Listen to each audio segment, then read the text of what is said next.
FM 104.5 เมกะเฮิรตซ์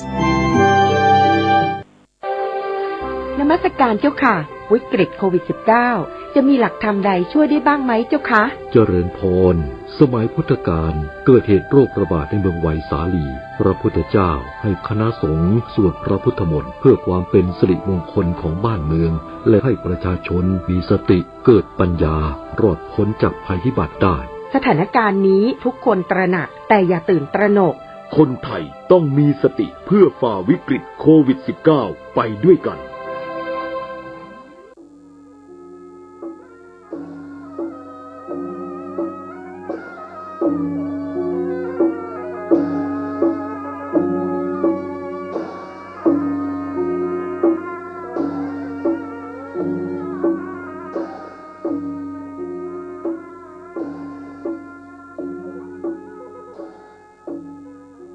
ขอความเจริญในธรรม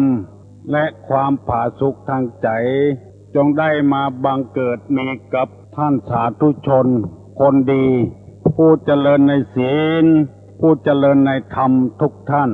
พร้อมกันนี้ขอยกมือ10 นิ้วกราบอาราธนาเอาคุณพระศรีรัตนตรัยบุญกุศลที่ได้กระทำปั้มเปงมาในอดีตและกระทำในวันนี้เสื้อวัดเสื้อวาเสื้อบ้านเสื้อเมืองพระสยามเทวาธิราชคุณพ่อคุณแม่คุณครูบาอาจารย์สิ่งศักดิ์สิทธิ์ทั้งหลายอันมีพระบรมธาตุเจ้าโดยสุเทพและครูบาเจ้าศรีวิจัยนักบุญแห่งล้านนาไทยเป็นต้นขอกราบอาราธนาและเชิญชวนมาปกปักรักษาท่านผู้ฟังทุกท่านคือมีอายุมั่นขวัญยืนหิมากาขึ้นมีโชคมีลาภตลอดกาลนานก่อนที่จะได้ดำเนินรายการต่อไปนี้ขอเชิญชวนมวลสาธุชนทั้งหลายได้ไหว้พระเพื่อให้บังเกิดความเป็นสิริมงคลเกิดขึ้นกับในตัวในครอบครัวในสิ่งแวดล้อมเพื่อนบ้านใกล้เฮือนเคียงต่อไปปนมมือเนออะระหังสัมมาสัมพุทโธภควาพุทธังภควันตังอภิวาเทมิกราบสวากขาโตภควตาธัมโมธัมมังนะมัสสามิกราบสุปฏิปันโนภควโตสาวกสังโฆสังฆังนะมามิกราบ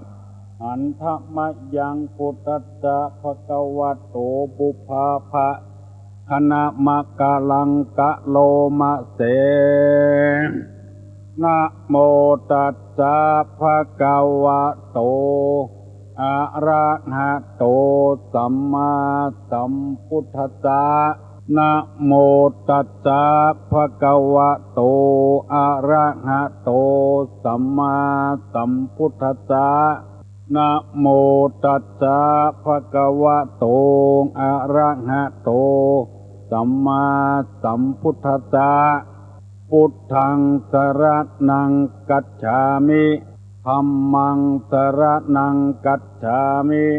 สังฆังสรณังกัจฉามิตุติยัมปิพุทธังสรณังกัจฉามิตุติยัมปิธัมมังสรณังกัจฉามิตุติยัมปิสังฆังสรณังกัจฉามิตติยัมปิพุทธังสรณังกัจฉามิตติยัมปิธัมมังสรณังกัจฉามิตติยัมปิสังฆังสรณังกัจฉามิอิติปิโสภะคะวาอะระหังสัมมาสัมพุทโธวิชชาจารณะสัมปันโนสุขโตโลกาวิทูอนุตตโลปุริสาธรรมสารถิสัทธาเทวะ มนุษย์สานังพุทโธภควาติสวากขาโตภควตาธัมโมสันติทิโกอากาลิโกเอหิปัสสิโกโอปนะยิโกปัจจัตตังเวทิตโพวินยูหิติสุปฏิปันโนภควโตสาวกสังโฆอุจุปฏิปันโนภควโตสาวกสังโฆญาญะปฏิปันโนภควโตสาวกสังโฆสามิจิปฏิปันโนภควโตสาวกสังโฆญะติตังจัตตาลิปุริสายุคานิอัฏฐาปุริสาปุคลาเอสะภะคะวะโตสาวกสังโฆอาหุไนโยปาหุไนโยภักขิไนโยอัญจลิกาลนิโยอนุตตรังปุญญเขตังโลกัสสาติกราบหนึ่งกราบสองกราบสามกาเลนะธรรมัสสวนังเอตัมมังคารมุตตมังมาแล้วเนอะเสียงก้องเสียงก้องเสียงมองต่ำเข้าเสียงตุเจ้าเทศนาธรรมมาถึงบ้านมาถึงบนเฮือนมาถึงในเฮือนมาถึงในชุดในมุ้งมาถึงห้องน้ำมาถึงห้องครัว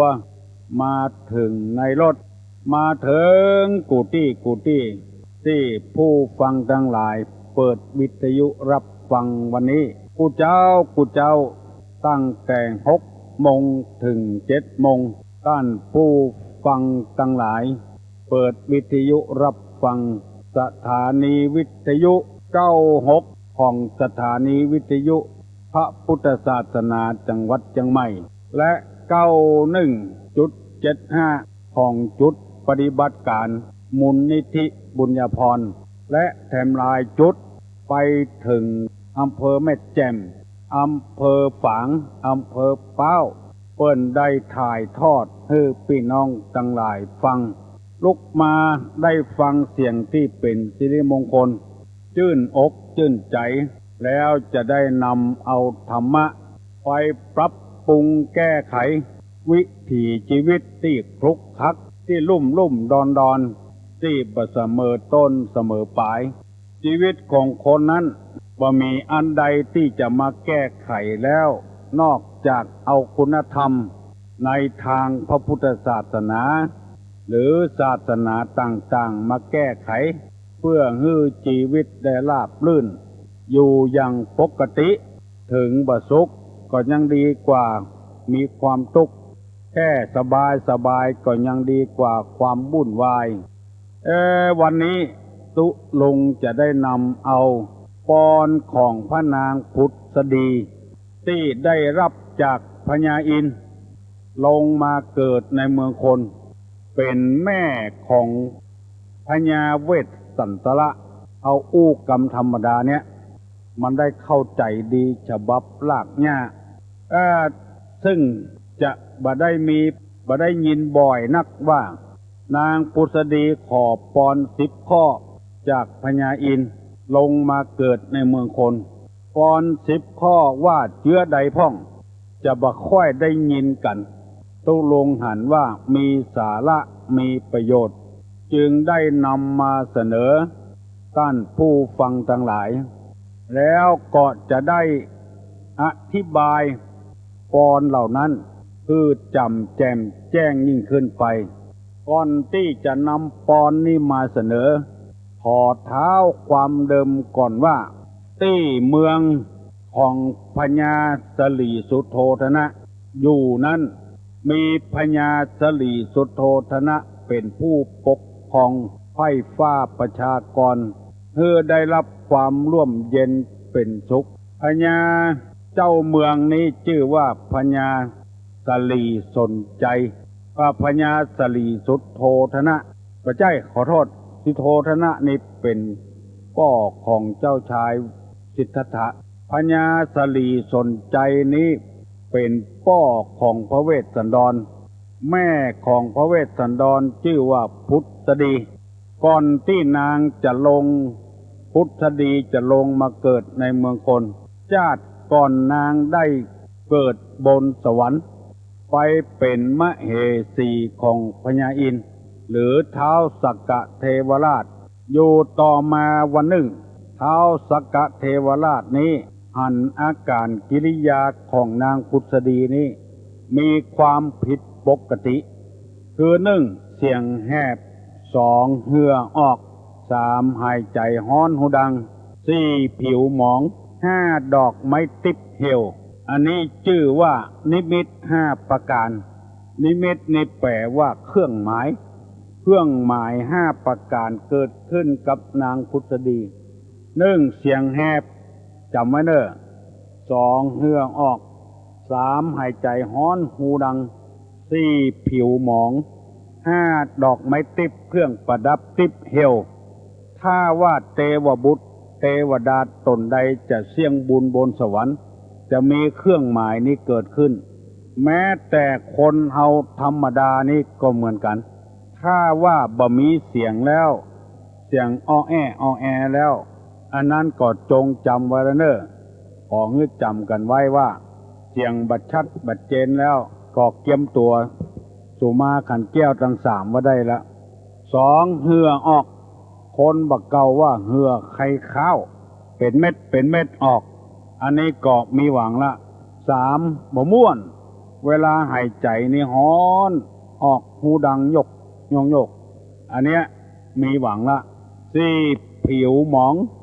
ดำค้ำไปแบบเป็นที่หน้าพ่อหน้ากอยไปเห็นแล้วห้าบ่ไข่แต่งเนื้อแต่งตัวอย่างสิอย่างบ่มีอกมีใจมีท้องมีหยองก็บ่มีอกมีใจแต่งเก็บไว้ให้หมดอันนี้เป็นเรื่องของคนธรรมดาอันนี้พุทธดีก็อย่างเดียวกันพระอินทร์บอกว่านางจะเสี่ยงบุญแล้วเนอะนางต้องการอันใดบนสวรรค์เราผู้เป็นท้าวสักกะเทวราชพญาอินทร์จะได้ฮื้อสมใจแก่นางต้องการอันอย่างขอมาเตอะพระนางฮู้ตัวว่าตัวจะเสี่ยงบุญเพราะว่านิมิตห้าประการเกิดขึ้นกับนางก็เลยยกมือไหว้พระอินทร์ถ้าจะฮื้อแต่นะข้าขอปอน10 ข้อได้ปอน10 ข้อและจะลงไปเกิดในเมืองคนพญาอินทร์ก็หยาดน้ำตกมือนางพุทธดีคือปอน10 ข้อที่เฮาจ้างหันเปิ้นเขียนรูปในวิหารก็ออกแม่ออกลองไปสังเกตพอเตอะตัวเขียวนั้นคือพระอินทร์นางผู้เอามือหองรับนั้นคือนางพุทธดีกำลังขอปอนกับพระอินทร์10 ข้อลองสังเกตไว้เนอะข้อที่หนึ่งว่าขอเงือเป็นผู้มีตาดำเหมือนตาลูกกวางลูกฟานมลึกขีว่ะลูกกวางลูกฟานตาเยืองสองขอเงือมีคิ้วดำสนิทสามขอเงือมีชื่อว่าพุทธดีสี่ขอเงือมีชื่อว่าขอเงือมีโอรสขอเงือได้โอรสผู้ประเสริฐห้าเมื่อทรงพระคันขออย่าไปหื้นนูนขึ้น6ขอหื้อหันทั้งสองข้างอย่าได้ห้อยหย่อนยาน7ขอหื้อเกศาอย่าได้งอกขาว8ขอหื้อมีผิวกายละเอียดพุรีไม่ติด9ขอหื้อมีอำนาจที่จะปล่อยนักโทษชั้นประหารได้10ขอหื้อได้เป็นอัครมเหสีที่โปรดปรานของพระเจ้า4 ปี อันนี้เป็นปอน10พ่อตุลุงจะได้ขอเมตตาเวลากับท่านผู้ฟังทั้งหลายอธิบายให้ฟังเป็นข้อแล้วประยุกต์เข้าทำคำสอนโดยเพื่อให้ฟังได้ประโยชน์บ่ใจกะหูกับปอน10ข้ออย่างเดียวให้หูถึงกรรมที่นางปรารถนามานั้นเป็นเชื้อใดถึงว่าขอให้เป็นผู้มีในตาดำเหมือนลูกมฤคีคือตากวางตาฟานตาเยืองเพราะว่าตานี้เป็นสิ่งสำคัญเป็นอย่างมากสำหรับคนและสัตว์เพื่อจะได้เอาพอกเอาได้ก่อยในทางพระพุทธศาสนาแบ่งตาไว้อยู่2ตาด้วยกันคือ1ตาเนื้อมังสะจักษุเรียกว่าตาเนื้อมังสะนี่แปลว่าเนื้อจักษุนี่แปลว่าตามังสะจักษุฟังดีๆเนอะเฮาจะได้ความรู้ตัวนะมังสะจักษุนี่คือตาเนื้อตาของเฮาถึงวันเนี่ยอันนี้ว่าตาเนื้อ2ปัญญาจักษุตาคือความรู้สิ่งที่ควรรู้อันนี้เป็นข้อ1ที่นางพุทธดีขอกับพญาอินทร์อยู่บนสวรรค์นางพุทธดีขอกับพญาอินทร์ที่อยู่บนสวรรค์ขอให้มีตางามเหมือนตาลูกกวางลูกฟานลูกเยืองตานี้เป็นตาที่ได้พ่อได้กอยสิ่งที่งามดีๆผู้หญิงทั้งหลายในโลกเพิ่นประกวดกันบ่ใช่ประกวดก้าความงามหน้าตั้งหน้าอย่างเดียวถึงหูปถึงห้างอันที่เปิ้นได้กันนั้นคือคนที่ตาสีฟ้าตาสีดำมหานิลเลยตาดำมหานิลดำกิ๊กเลยพอแล้วมันงามแล้วก็สีฟ้าก็งามเหมือนกันสีนี้เป็นสีที่มันจุ่มมันเย็นตาสีดำคนเอาธรรมดานี่เสาะหายากท่านผู้รับฟังรายการนี้ทุกท่านลองสังเกตพอเถอะส่วนมากนี่มันจะเป็นจางๆไปไข่บดดำต่อใด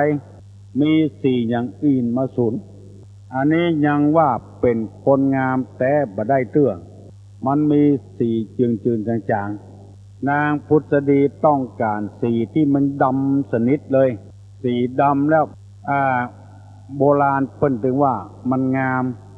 มีกำหยอกแม่หญิงว่ากิ้วกงก้อมแวดอ้อมตาขำในตาก็ดำเหมือนแสงแก้วเข้าบ้านคนใดมีตาดำในตางามก็หายากลองสังเกตพอไว้เถอะอันนี้ที่ตุลุงนำมาเสนอที่ได้กล่าวบ่อยๆว่าหงายของที่มันคว่ำไว้เหมือนมาแล้วซึ่งบางคนยังบ่เคยได้ยินกำเตื้อว่าปอนของนางพุทธดีเนี่ยมีเชื้อใดพ่องบ่เคยได้ยินกำเตื้อบัดเดี๋ยวนี้หงายฮื้อพอแล้วหงายฮื้อฟังแล้วตาดำสนิทนี่เป็นสมบัติของแม่หญิงงามส่วนมากมันจะมนกาสีเนื้อไว้กาสีดำแต่บ่เคยมีลองส่องกระจกพอตาไผ่ตามันเถอะมันดำแต่ว่าบ่ดำเหมือนกับแก้วมหานิลส่วนปัญญาจักษุนั้นคือตาในที่ว่านี่คือปัญญาคือความรู้ยังย้ำแถมว่ารู้สิ่งที่ควรรู้อันใดบ่ควรรู้นี่บ่ได้นับเขานี่เพราะฉะนั้นจึงขอแยกท่านผู้สนใจทั้งหลายได้ฟังว่าคำว่าปัญญานี่แปลว่าความรู้ในพระพุทธศาสนานี่ไม่ใช่ว่าหูทั่วไปหูว่าไผเป็นหนี้ไผหูว่าไผเล่นจู้กับไผหูว่าไผไปลักของเปิ้นมาบ่ได้อันนั้นบ่นับเข้าเป็นปัญญาบ่ถูกต้องในข้อนี้ในปอนข้อนี้ของนางพุทธดีนางพุทธดีนี่คือของมีตางามหมายความว่าปัญญาเนี่ย ผ่องใสหูที่จะเป็นประโยชน์กับตัวเองกับสังคมกับครอบครัวขอให้มีปัญญาอันคมแหลมอันนี้ตาเนี่ยคือทั้งมังสะจักษุและปัญญาจักษุนี่ก่อให้เกิดกำนางมีน้ำแม่หนึ่งอยู่ในตำบลดอนแก้วอำเภอแม่ริมเนี่ยน้ำแม่นี้เพิ่นฮ้องว่ามาน้ำแม่ตาเยืองเวลาหน้าแล้งนี่มันใสงามเหมือนตาเยือง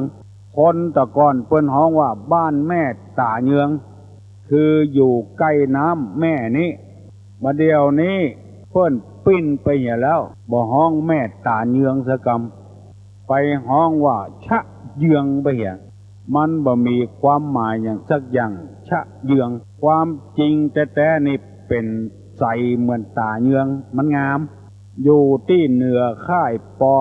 .107พอล้ำค่ายป.107มาแล้วจะมีสะพานข้ามน้ำแม่ตาเยืองบัดเดียวบ่มีละไปเสาะหาเป็นยาก็บ่มีละแม่ตาเยืองนี่เป็นแม่ชะเยืองไปเหี่ยแล้วบางคนก็มาอู้ว่าพระพุทธเจ้ามาหันน้ำแม่นี้จะเหยืองบัดใจจะบัดใจเหยืองน้ำนี่มาด้วยความบริสุทธิ์น้ำมันใสเหมือนตาเยืองขอให้เข้าใจตามนี้โดยได้ฟังหลายอย่างนะฟังตุลุงเล่าให้ฟังนี่นะอันนี้เป็นข้อที่หนึ่งก่อนที่นางขอกับพญาอินทร์เพราะฉะนั้นพี่น้องทั้งหลายเอากุคนก็ขอให้มีปัญญาจักษุคือตาอันเป็นปัญญาหูสิ่งที่ควรหูอันใดบ่ควรหูอย่าไปเสาะแสวงหามันไผเนี่ยอย่างกับไผที่ไหนเมื่อใดอย่าไปเสาะแสวงหาเพราะว่ามันบ่เป็นสิ่งที่สร้างสรรค์เป็นสิ่งที่ทำลายกันอย่างกับสื่อมวลชนถึงวันเนี้ยอันใดดีนี่เอาไว้ตังในบุญอันใดบดีบดักนี่เอาไว้ตังนอกหน้านึ่งเลยขึ้นตัวใหญ่เป็นสิ่งที่บ่ควรหูแล้วก็เอามาเสนอเงื้อเจ้าบ้านเจ้าจองได้วิพากษ์วิจารณ์กันในทางที่บดีทำให้สังคมเนี่ยบ่สร้างสรรค์แม้แต่ตู้เจ้าอยู่ในวัดก็ยังถูกฆ่าถูกยิงอย่างมูนี้เป็นต้นถ้าจะลงว่าโอ้แม้แต่ตู้เจ้าก็ยังสร้างวัดสร้างวาสร้างถนนหนทางให้เจ้าบ้านซื้อเครื่องดนตรีปืนเมืองให้วัดให้โรงเรียนต่างๆมันบ่ได้เอาลงอันเนี้ยสิ่งที่ควรหูแต่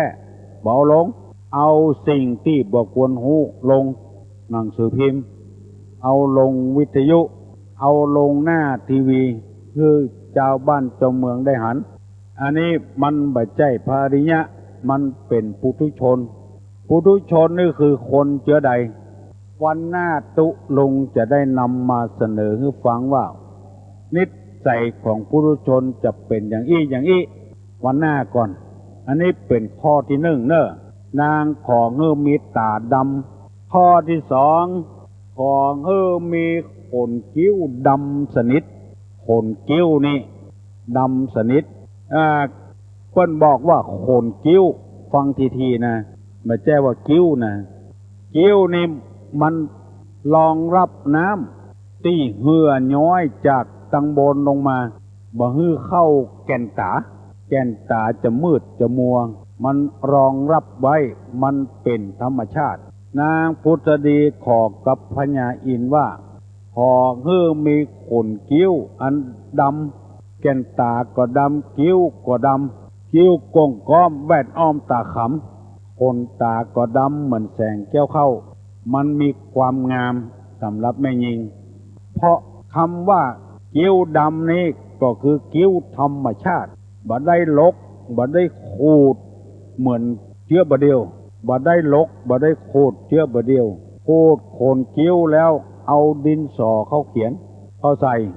มีลายหนึ่งเปิ้นไปปอยหลวงเปิ้นเมารถก็เตะแก่ท่าอยู่นอกบ้านมันฟังมันกำลังเขียนคิ้วอยู่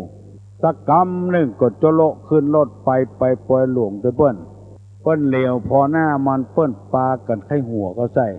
มันก็สงสัยว่าเปิ้นไข้หัวเนี่ยอย่างใส่มันบอกโอ้ไปแผ่วงานปล่อยหลวงแล้วมันบ่แห่ขวดตาลเข้าปล่อยหลวงกับเปิ้นสะกำสดไปหลังวิหารปุ่นไปจักเอาแว่นมาส่องพอกเป็นว่าที่เขาไข้หัว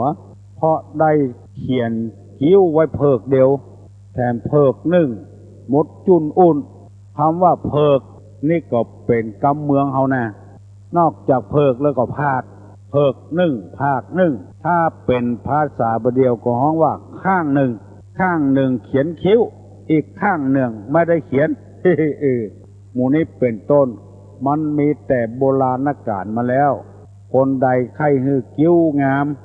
มันบ่ใจตามธรรมชาติบางทีก็โลกเอาเตอเส้นน้ำตาปิน้ำตาปังก็โอ๊ตเอาปักหัวมันบ่งามนักแก่พ่องเตอะคนเฮานี่ฟังไปเรื่อยๆเนอะก็ออกแม่ออกพี่น้องทั้งหลายไผมีปากกามีสมุดเขียนเอาไว้เนอะกรของนางพุทธดี10ข้อที่ขอจากพญาอินทร์ข้อหนึ่งว่าของมีตาดำเหมือนตาลูกกวางลูกฟานข้อที่สองของมีขนคิ้วงามคิ้วกงเหมือนกันธนูของพญาอินทร์ว่าอันคิ้วกงก้อมงามดำสนิทเลยบ่ต้องมีสีขาวอันนี้เป็นข้อที่สองแล้วข้อที่สามว่าของมีชื่อว่าพุทธดีเหมือนชื่อเก่าเนี่ยที่อยู่บนสวรรค์เนี่ยอันนี้เป็นปอนของพญาอินทร์เป็นเชื้อใดนางจึงใคร่มีชื่อว่าพุทธดีเหมือนชื่อเก่าเพราะว่า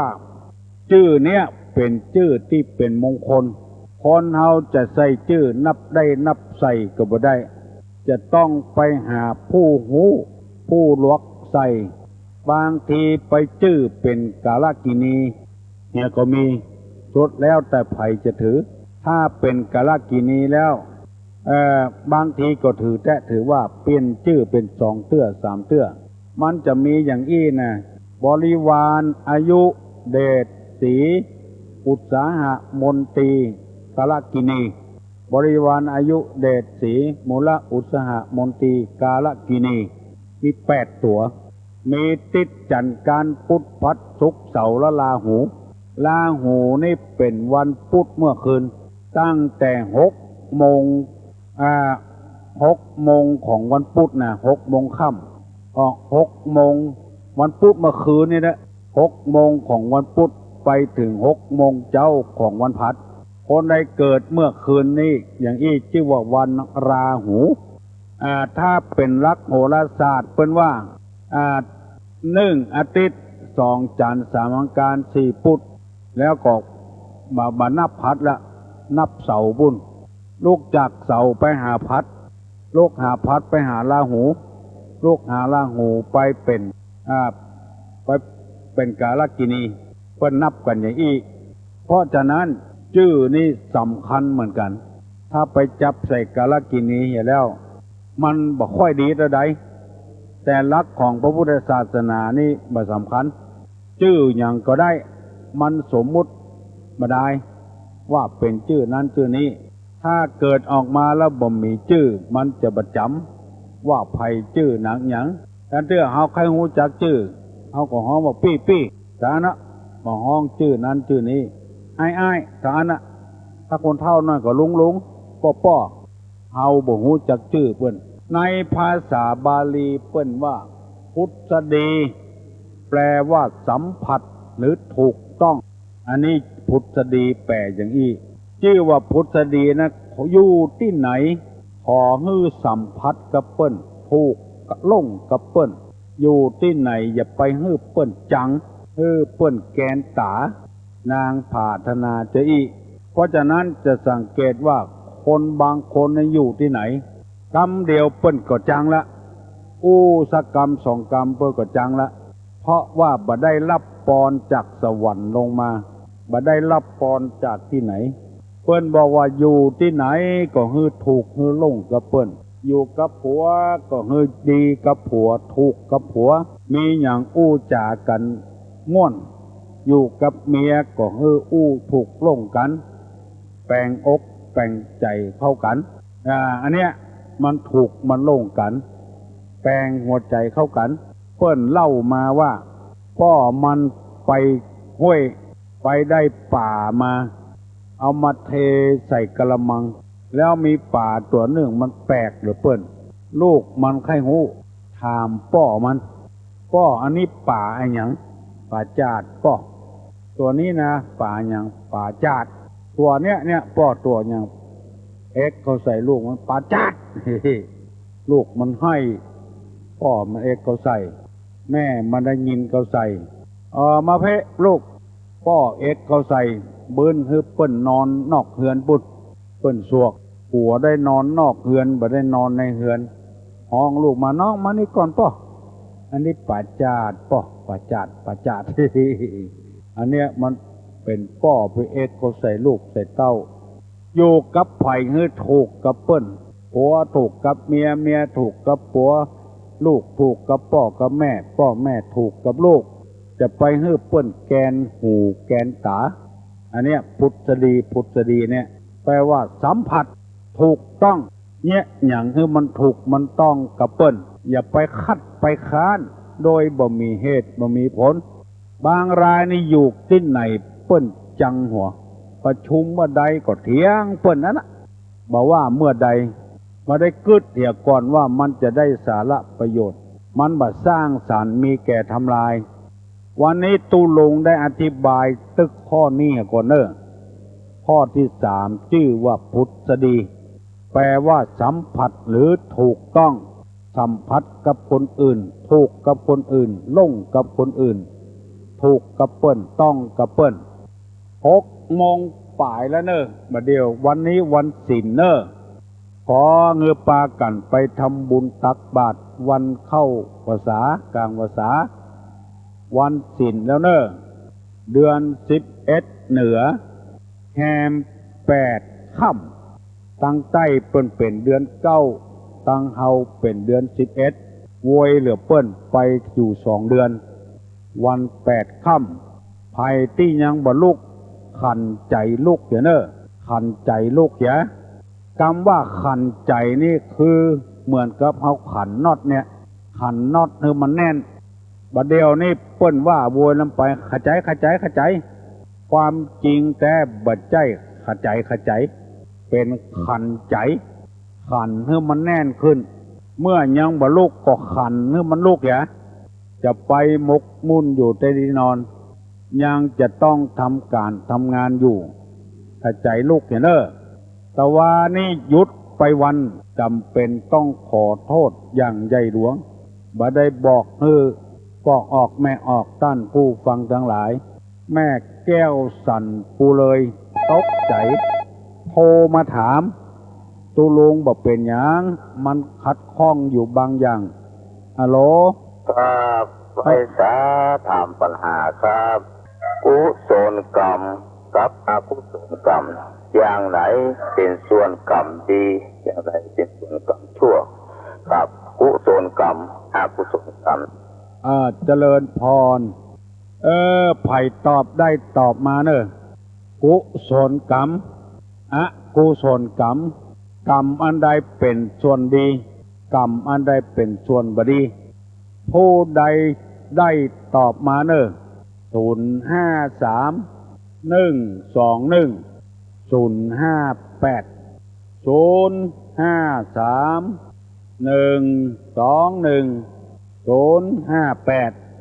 ู้ใดตอบได้ตอบมากุศลกรรมกับอกุศลกรรมอันใดเป็นฝ่ายดีอันใดเป็นฝ่ายบดีผู้ใดได้ตอบมาผู้ใดบ่ได้ก็ดักไว้หั่นก่อนตามเบอร์ที่บอกมานี้วันนี้วันศีลพากันไปวัดไปวาใส่บาตรญาติปกตามเวลาขออภัยอย่างใหญ่หลวงเมื่อตะวานี้ขัดข้องทางเทคนิคเป็นบางประการ ไม่สามารถที่จะออกอากาศได้ฮัลโหลลุงเสินถั่วไว้สาตุลุงขอถามตุลุงหน่อยเด้อได้กาอันที่ว่าตู้ดงอย่างก็อย่างที่ว่ามาคุ้มเข้ามาคุ้มบาทที่มาใส่เครื่องใส่อย่างสุมาแล้วครับทำมาหน่อยเหรอว่าอย่างไรก็ที่ตู้ดงที่วันมาใส่เครื่องนะถ้าว่าจะใส่มันเป็นอย่างก็ครับตังนี้มันเป็นห้องกันว่าเขชียวัตรนะเป็นมารยาทของพระเจ้าพระในเขชียวัตรบอกว่าให้รับบาตรโดยเคารพเพราะว่าคนที่ใส่เกิบนั้นเป็นคนที่มียศถาบรรดาศักดิ์บ่มีจิตใจเลื่อมใสที่จะรับบาตรของเปิ้นคนที่ใส่บาตรก็อย่างเดียวกันถ้าใส่เกิบใส่บาตรให้ทุเจ้าก็มันคล้ายๆกับว่าบัดเต็ม 100% อ่ะบัดเต็มอย่างตุลุงครับอย่างตู้ดงเนี่ยมันเจียวข้างโหนนะเสือขวดแจกขวดยั้งเนี่ยผมโอ้ร่างอย่างเงี้ยบัดเดียวนี่ถึงน่ะแกขวดแจกขวดข้างโหนมันต้องมีปลาเลอะเขามีปลาเลอะปลาเตอนะถ้าอย่างตะกอนนี่เขาก็บอกว่าน้ออย่างกุ้งบาทของวันสามันเจียวโหนเขาเสือขวดแจกขวดยั้งเสือเป็นหย่ำก็ใส่ได้แต่เนอะแต่ไหนทุเจ้าที่วัดนี่นะมันจะอนุโลมกันได้ก่อนเนี่ยครับเพราะว่านะตุเตียวโหนนี่นะตุลุงก็บอกให้กล้าออกปากนะมันมีอย่างนั้นแล้วเป็นปันปีมาแล้วเนาะน่าถือเป็นของเก่าไม้เนาะมันเป็นมารยาทของทุเจ้าทุเจ้าวัดเนี่ยไปปิกมาแล้วก็มานั่งใส่นะใส่หนามใส่อย่างนั้นไปดีดูเปิ้นอ่ะปางแตกปางตึงเนาะปางแตกปวดแตกเนี่ยมาหินน้อยพ่องอย่างนอกครับแต่ยังนะครับผมครับมันเป็นมารยาทของทุเจ้าเนอะที่เปิ้นเนี่ยอย่างนั้นนะเมินเข้าถ้าอย่ามีละใส่เกิบหุ้มส้นเปิ้นก็ยังมาฮือใส่เนี่ยอย่างเจ้าบ้านนี่นะใส่เกิบหุ้มส้นเปิ้นยังมาฮือใส่ฮัลโหลคนนวัตการได้ตุลุบุญธรรมบ่ครับผมคนนวัตการครับแต่ที่จะเป็นถามปัญหานอกว่าอกุศลกรรมกับกุศลกรรมเป็นไปดีอันใดเป็นไปบ่ดีเนาะก็คงจะเป็นกุศลกรรมนะครับลุงเนาะกุศลกรรมได้เป็นไปดีเนาะเป็นกรรมดีเนาะอกุศลกรรมได้เป็นไปบ่ดีกรรมบ่ดีเนาะครับยินดีเนอะบุญธรรมเนอะลุงครับแล้วก็ได้ยินนั้นท่านมหาวิษณุเพิ่นว่าคืนนี้ลุงอย่าได้มาเทศที่วัดเจ็ดดินเนี่ยว่าอันโน1 ทุ่มเนอะ1 ทุ่มไว้แหละ7 โมงเมื่อค่ำหลังจากครับทำวัดสวดมนต์แล้วเนาะครับผมแต่ว่านี่ว่ามาเจ้าคิดเด็ดที่คิดนิมนต์ไหนโม้บัดติดที่ไหนอยู่วัดนั่นนะเกี่ยวกับโรคภัยไข้เจ็บในร่างกายมันอิดอ่ะอิดแล้วก็เข้าห้องยาถึงเจ้าบ่อุ่นนักละมันกันเดียวพอจะตกใจพอมีที่อุ่นใจก็ตุลุงแล้วก็รายการตุลุงเกี่ยวกับสุขภาพภาคฟองเนี่ยของตุลุงเมื่อมันเนี่ยได้ก็เนี่ยไปเนาะเนี่ยบ่ได้ก็หูเอากันเนาะหูแห้งตัวเก่านะขอบคุณพระสการเนาะไปวัดอยู่ก้าวันนี้ครับผมครับโชคดีเนอะคุณทำเนอะสวัสดีครับยังกึดเติงหากันอยู่น่าดีอกดีใจปุ้นละปุนปุ้นเนอโทรศัพท์มาหาตุลุงกุศลกรรมเป็นกรรมส่วนดีอกุศลกรรมเป็นกรรมส่วนบดีฮัลโหลครับไม่สาถามปัญหาครับเบญจศีลหมายว่าจะใดมีกี่ข้อครับไปต่อได้ก็ครับใครตอบได้ก็ตอบมาเนาะเอาสั้นๆเนี่ยถ้าเอาเมินเปิ้นรำคาญนะใครตอบได้ตอบมาเนอะเบญจศีลแปลว่าอะหยังฮัลโหลไม่สาตุลุงแล้วผมจะถามเรื่องใจกันแก้วทั้ง3หน่อยเพราะว่าไปวัดนี้ได้หันเส้นใจนางนายเกิดบางคนเส้นก็ใส่กันแก้วอันแรกนี่ดอกมันจุ่มเดียวเอาไปใส่แล้วก็จุ่มนั้นผ่าน2ก็ใส่จุ่มเดียว แล้วก็บางคนก็ใส่แสงขันแรกนี่ใส่ดอกอันหนึ่งทูบอันหนึ่งเทียนอันหนึ่งใส่ข้างหนึ่งเข็มอันหนึ่งกับเป็นทูบหนึ่งใส่ข้างสามข้างอันที่สองก็ใส่สองข้างยังทูบอันดอกอันเทียนอันเนาะอันที่สามก็ใส่ทูบเดียวเป็นอันสุดท้ายนะครับนะแล้วก็บางคนก็ใส่ไปเลยอย่างเนี้ยแต่บ่บันแน่ใจว่าเป็นใส่กันแก้วตั้งแต่นี่เป็นใส่ดอกอย่างใดซึ่งสามอย่างสามผ่านแห่งยักษ์ขอทุลุงอธิบายนิดหน่อย ก็มันกับแบบว่ามันก็ไม่ยากอย่างโลกก็อันไหนดอกนะกะ ขันแรกก็ ขันแรกก็ดอกเดียวทูบอันเดียวเทียนอันเดียว ดอกอัน เขา เดียว ตอกเขาตอกหลายอันหน่อย ครับ เขาตอกเอาพุกมาลุ้น ครับใส่ข้าง เอ ละ อ ใส่ข้างละ อันละอัน สามข้าง ครับจะใส่ แล้วขันสองเหรอ ขันสองนี่ขันที่สองนี่ก็อันเดียว จะใส่สองอันก็ได้สามอันก็ได้ ครับ เรื่องนี้มันบ่มีพิษบ่มีทุกข์นะไอ้เนอะ ครับ บ่มีพิษมีทุกข์ใส่ไปเถอะ อันสุดท้ายกับอันเดียวก็ได้เนาะ กรรมมันว่าได้ก็ ได้ครับ ว่าอย่าได้ โอ้ผมเขี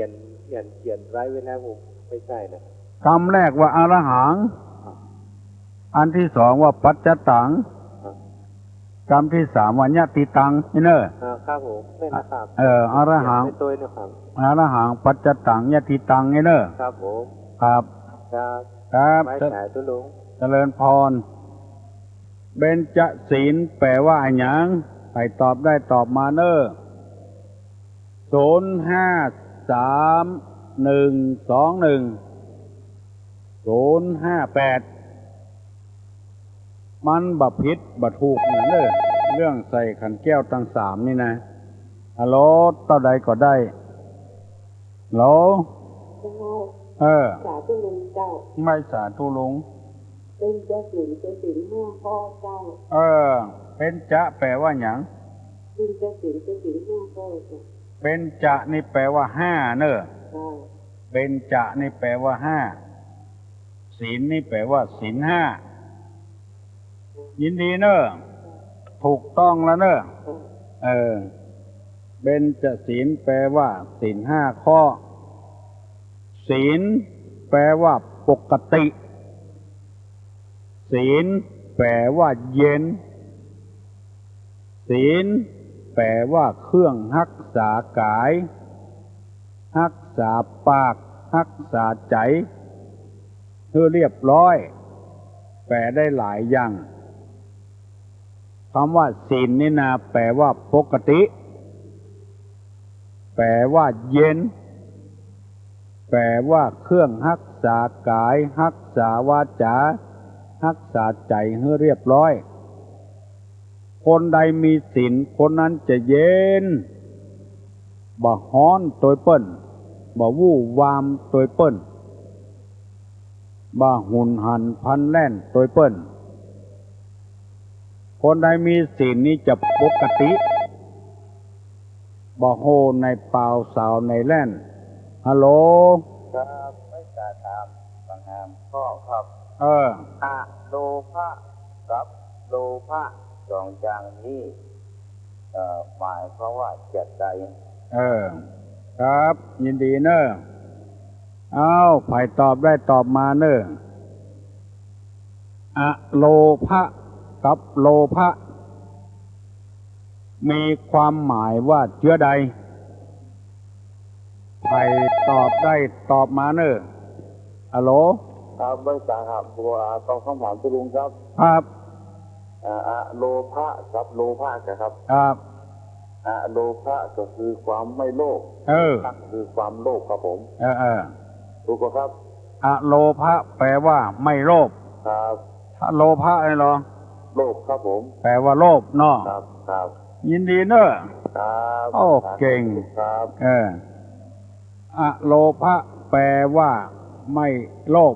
โลภะแปลว่าโลภอะโลภะอะโทสะอะโมหะแปลว่าไม่โลภ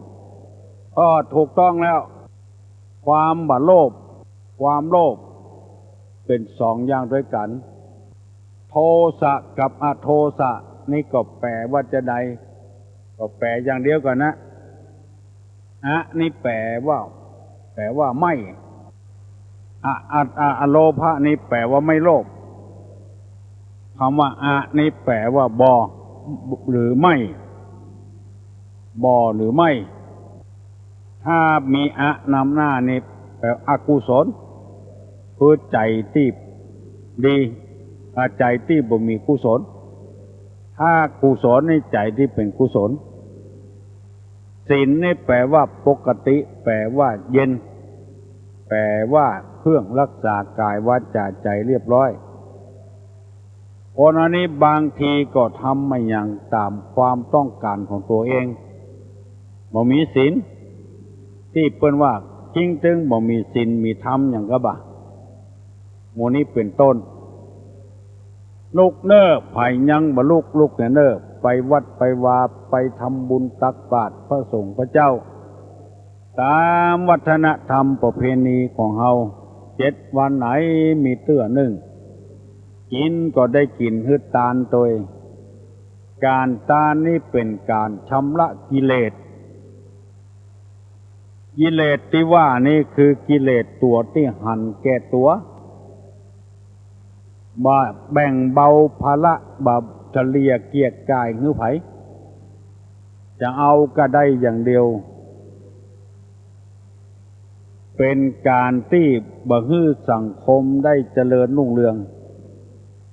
อย่างตึงวันเนี้ยน้ำท่วมบ้านท่วมเมืองน้ำท่วมในเมืองในเวียงเพราะว่าหันที่ดินมันงอกออกไปบ่มีเจ้าของแล้วก็เลย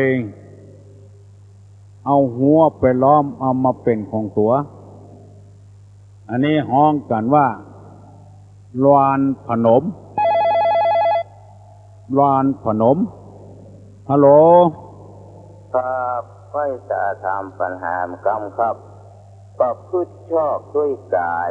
เรียกว่าอย่างสุจริตประพฤติชั่วด้วยกายเรียกว่าอย่างสุจริตเนี่ยต้องกรรมเอาไว้กาครับบัดเดี๋ยวนี้7 โมงแล้วเนอะ7 โมงแล้วจะได้ลงวิหารปันจินปันปอนฮื้อศรัทธาตายกตานิกาแล้วเพิ่นถามมาว่าประชื่อประพฤติชั่วโดยกายเรียกว่ากายทุจริตประพฤติชั่วประพฤติชอบโดยกายเรียกกายสุจริตอันนี้มันเป็นของมันยากก็พื้อเหียจะได้บ่เสียเวลาเพิ่นเมื่อค่ำมื้อนึงทุ่มหนึ่งทางวัด7 รินเปิ้นนิมนต์ตุลุงไปเทศน์ให้ฟังแล้วมีหลายคนว่าจะไปท่าฟังตุลุงโทรศัพท์มาบอกยินดีเนอะเพราะว่ามันบักใกล้บักไกลกันจะพยายามไปหาเหียกรรมเพื่อโพธิเมตตาท่านมหาอดสามาถึงวัดถึงว่าได้3 ศีลด้วยกันนะศีลแรกก็บ่ได้เพราะว่าไปติดที่อื่นเนี่ยศีลที่2มาก็เข้าโรงยาเมื่อคืนมาเทศบ่ได้แล้วมันอ่อนอันใดถ้าทำมันบ่ดีบ่ดักเฮาก็บ่ให้ทำนะถ้าสุขภาพดีเอาก็ไปทำมือเพื่อนมันจะได้โล่งอกโล่งใจตึง2 อย่างสินค้าบดีแล้วเอาไปขายมือเพื่อนได้ไปก็ได้ของที่บ่มีคุณภาพมันก็จะบดีกับตัวเพราะฉะนั้นก็เป็นอันว่าอันใดที่มันดีแล้วสุขภาพดีแล้วก็ทำให้เปิ้นเทศให้เปิ้นการเทศนี้มันเป็นการเผยแพร่ธรรมคำสอนในทางพระพุทธศาสนาตุลงได้รับอันยังหลายอย่างจากสถาบันสูงเปิ้นเฮมาก็เลยไข้สนองความต้องการของเปิ้นเฮเปิ้นได้แล้วอกแล้วใจ บ่เฮือเปิ้นได้กินแหนงแข้งใจเมื่อเปิ้นแต่งตั้งเฮาแล้วเฮาก็ต้องปฏิบัติตามนั้นเมื่อทำได้ก็ทำไปเมื่อทำบ่ได้ก็หยุดกันเป็นห้าเป็นครั้งเป็นคราวตั้งบอนดอยสุเทพท่านเจ้าคุณเทพบรสิทธาจารย์เปิ้นออกใบกาตั้งฮือตุลุงว่าเป็นนักเผยแพร่ศีลธรรมในจังหวัดเชียงใหม่ตั้งมหาวิทยาลัยเปิ้นก็ฮือปริญญาว่าธรรมนิเทศเป็นผู้ประกาศธรรมเมื่อเฮาได้รับกรรมยกย่องจากเปิ้นแล้วเฮาก็สนองเจตนาฮือเปิ้นตามความต้องการของเปิ้นบ่ฮือได้เสียเวลาของเปิ้นหมู่นี้เป็นต้นเมื่อได้รับอันใดแล้วก็ทำอย่างนั้นบ่หันแก่ความเหน็ดเหนื่อยบ่หันแก่ความขี้เกียจขี้คร้านว่าออกไปแล้วคือมันได้ประโยชน์กับบ้านกับเมืองฮัลโหลฮัลโหลฮัลโหลบ่ได้ยินดีเฮ้ยนี่กับวงอื่นฮะผู้คำจะออกมันวิทยุบ่ฮู้เนอเพิ่นจะออกบ่ออกบ่ฮู้เนอถ้าจะนะถ้าจะเนาะเนาะถ้าจะอยู่บ้านฟังแหละฮะ ไม่แจมกะไม่แจมก็ไม่วางหอบ้านกวนเนาะตำบะตองเนาะแต่ว่าให้แซบกะสุขภาพบดีเนอะมันอย่างรถยนต์นะเว้ยถ้าอย่างรถยนต์นะก่อนสตาร์ทบัดติดแล้วก็จะไปยูมันเนาะก็ได้อย่าเดือดร้อนเนาะอภัยเนอะอภัยคือตูลุงเนอะ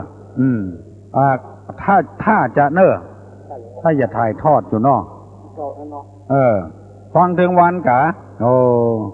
เข้าใจดีเนาะวันนี้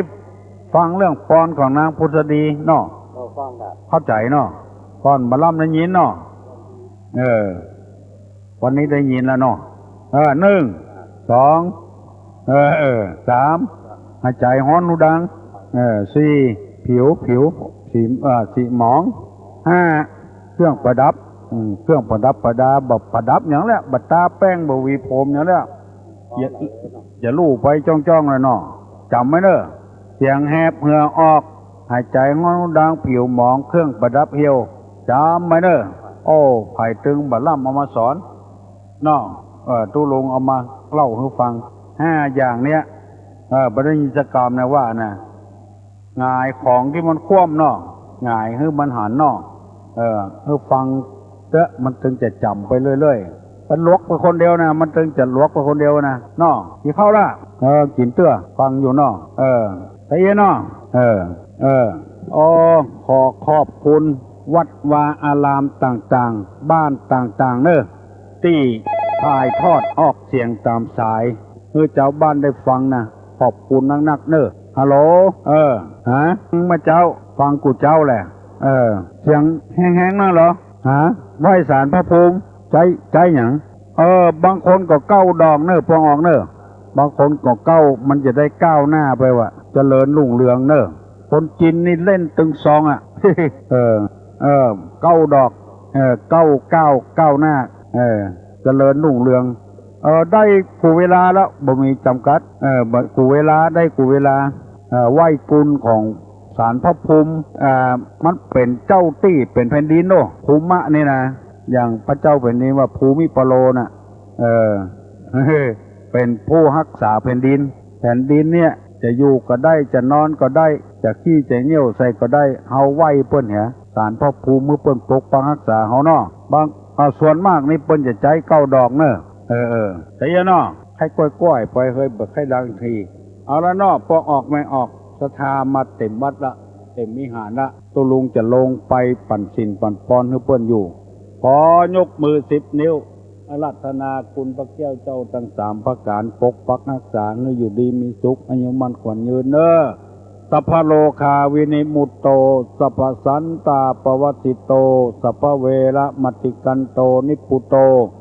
จตุวังภวสัพปีติโยวิวัชชันตุสัพพโรโควินัสตุมาเตภวะตวันตรายโยสุขีที่ข้ายุโกภวะอภิวาทนะสีลิสนิจังวุธาปัจจายโนจัตตาโลธรรมาวัฏันติอายุวันโนสุขังพลัง